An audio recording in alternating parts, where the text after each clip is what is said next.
Staying with us, Robert Walker, former U.S. congressman from Pennsylvania. What a great reaction. Obviously, people very excited about what happened. But, I mean, some people also saying, why couldn't the United States do something like that? As you look at it, as you know, the former chair of the House Science Committee, do you regret that the Americans haven't had more advancements in exploration of space over the last couple of years? Well, look, it's a miraculous achievement by the European Space Agency, and the fact is that in all these space programs, particularly space science programs, there's a lot of cooperation between what the U.S. does and what the European Space Agency does, what the Japanese do. And so it really is a case where there's a global interest in all this.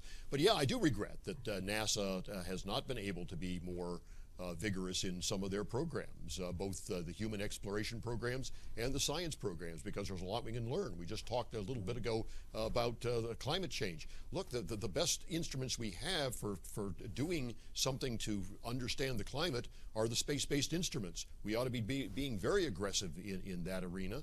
You know, I just don't think that we invest enough in this final frontier.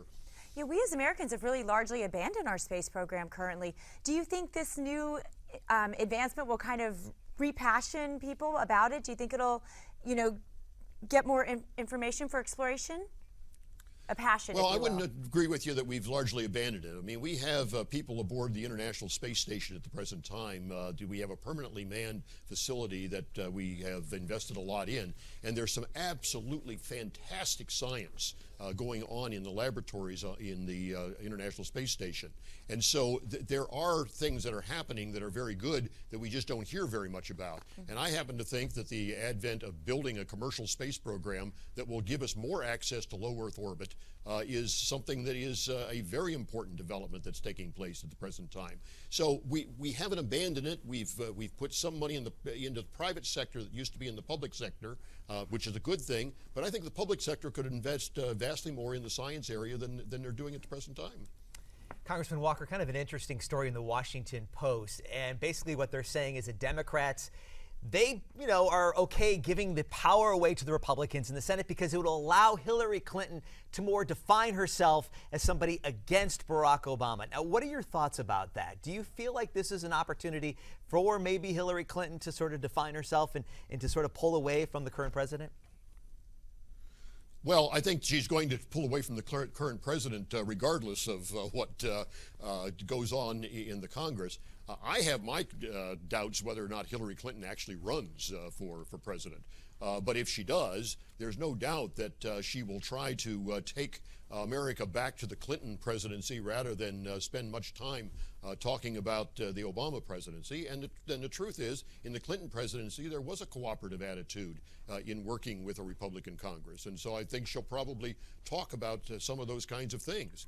But I think it's highly questionable whether or not she ends up being their candidate for president. Senator Mitch McConnell officially named the Senate Majority Leader this morning. If you were to give advice to the senators in Washington, D.C., the GOP, what advice would you give Republicans right now as they take control of both the House and the Senate? Get back to what we call regular order. In other words, where there's real debate on issues, where members have to cast tough votes, even if they're tough political votes, but where the country gets to see what the real issues are and where they're debated and decided upon. That's the first element to it. And it seems to me that they also need to take large issues and divide them into smaller issues so that they can focus on the real nature of the debate. For example, instead of looking to repeal the whole of Obamacare, take Obamacare apart in pieces and do the things which are popular with the American people so that the administration has a much harder time vetoing the bills. You know this, that a lot of Americans will be calling for the impeachment of the president if he does go forward with this executive order on immigration. Would you be part of that chorus of Americans saying that the president, they should start impeachment proceedings? I would be not in favor of that. Look, I think we've had enough divisiveness in the country. I think that an impeachment action at the present time against President Obama would absolutely divide the country in horrendous ways.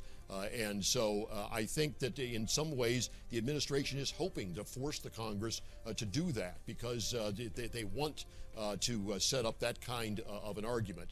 I think that the way in which you approach this is you approach it by going after the president with oversight hearings, making it clear to the American people what's happening. Congressman Walker, I'm going to interrupt you right there. Funding for programs that don't work. We appreciate your comments. Thanks so much. We're coming right back.